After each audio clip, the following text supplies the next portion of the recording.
It's time for our Unified Bank Nailers profile, and tonight we talk to Nailers goaltender LP Guindon. And LP, we got a chance to see you for a few times this season as an opposing player with the Fort Wayne Komets. Now you've come here. What's the transition been like for you coming to a new team in the middle of the season? It's been doing well so far. I mean, the boys, we have a great group of guys.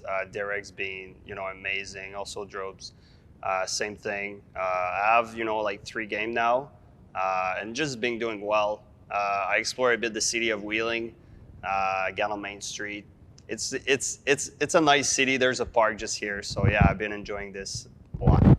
Let's talk about the way that your season has gone in terms of the games, where I joked around with you a little bit when I first met you, and you said, I'm looking forward to facing a lot of shots. Well, Fort Wayne, you didn't get tested a whole lot, but Wheeling, you've had some big performances in there. How do you feel when you're playing a game with a ton of shots? Do you feel like it helps you get into a rhythm and really feel the way that the game's going along? Yeah, exactly. I think you're right on point. Especially with the pandemic, I haven't times to play a lot, and being here and practicing and playing, it just been great to just be in net and make a huge difference into a game. I watch you sometimes, and the body language is fun too, where you seem like you're in a zone, and after you make a glove save or something, you toss the puck right out, and it seems like you're ready to get back in it. What does that say about your focus at that particular time? Yeah, if you ask some guys that I play with, this is like sometimes I just do this. It's not like because I'm cocky. I just think like, yeah, it's like, yeah, you can say it's a bit cocky, but it's more like to show that I'm confident and just ready, to play it like right away. Honestly, that's how it comes off. It feels like you're just ready to face that next shot coming into you. Unfortunately, we didn't get a chance to see this situation play out this year, but I'm always fascinated when a goaltender gets to face his former team. So let's say that we got one more game thrown in there against the Comets, because goodness knows we haven't seen them enough this year. Who would have the advantage? Would it be you because you know the way that they like to shoot, or would it be them because they know the way that you like to goaltend? I will say in this current scenario, I will be an advantage since when I was coming at 420, I don't think I play my A game. Coming in Wheeling, I think I found a bit much more my game. So I think with the current scenario of this year, I think I will have the advantage. You mentioned finding your game. Confidence, technical skills, what do you think helped that? I think it just, getting back into my routine. I've been practicing for what 3, 4 months, so it just repetitions, confidence in net, and also a teams. The Nailers just being always supporting me and around me, and I think yeah, just all technical, like you said, technical, confident, just bringing back the routine, repetition, and it just comes up. There's something that you can't replicate for players, and that's the feeling of winning. And you had a chance to experience that at the major junior level. You won a President's Cup championship in the QMJHL with Rimouski in 2015. What was that experience like for you?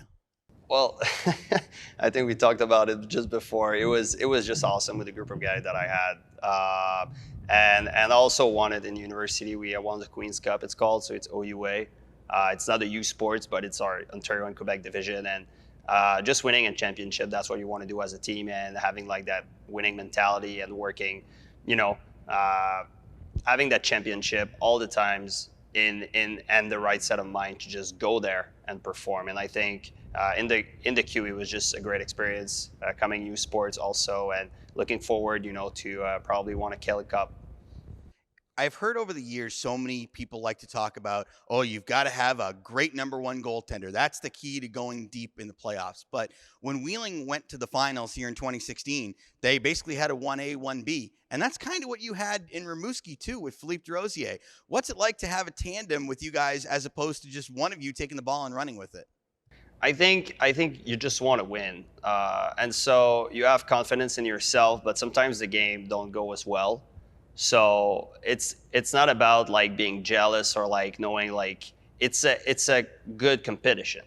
And of course you have confidence in the other guy. And if a game doesn't go well for you, well, you have confidence that the other guy will do the job. And I think having 2 great goalies as a team within a team, and you can see this with Colorado right now this year with Grubauer and Devin Dubnik.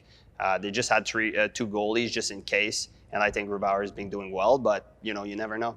You win a President's Cup as 19. You have a great year as a starting goaltender at 20. I have to believe that pros went through your mind, but how did you stay so grounded that you wanted to go to university instead? Oh, that's a great question. So it wasn't mentioned, but I got injured at the end of my career in the queue. I had an MCL, so I think that just went through my mind, and I just said I'm gonna go to university. And when Miguel contacted me, that was a no-brainer for me. School was always important to me, and it still is. I'm currently finishing my master. Yeah. Now that you've turned pro at this stage, how much did that benefit you being able to go to school, obviously from educational standpoint, but also from a hockey standpoint? That's a great question. I mean, I think it's just a maturity in the sense of like, I've been learning about myself, learning about my routine, learning how my body can be efficient, and just coming in pro. I think you have the advantage of being mature as an individual, both physically and mentally, and I think that's the most advantage I could get. Well, you've had a great start here in Wheeling. We've really appreciated what you've been able to do. You've had some huge save performances, and we look forward to seeing you finish up this year and definitely down the road here in the future. You've got a really bright future ahead of you. Thank you, DJ. LP Guindon, our Unified Bank Nailer profile tonight. We'll come back with more of intermission coverage next on the Nailers Broadcast Network presented by Main Street Bank.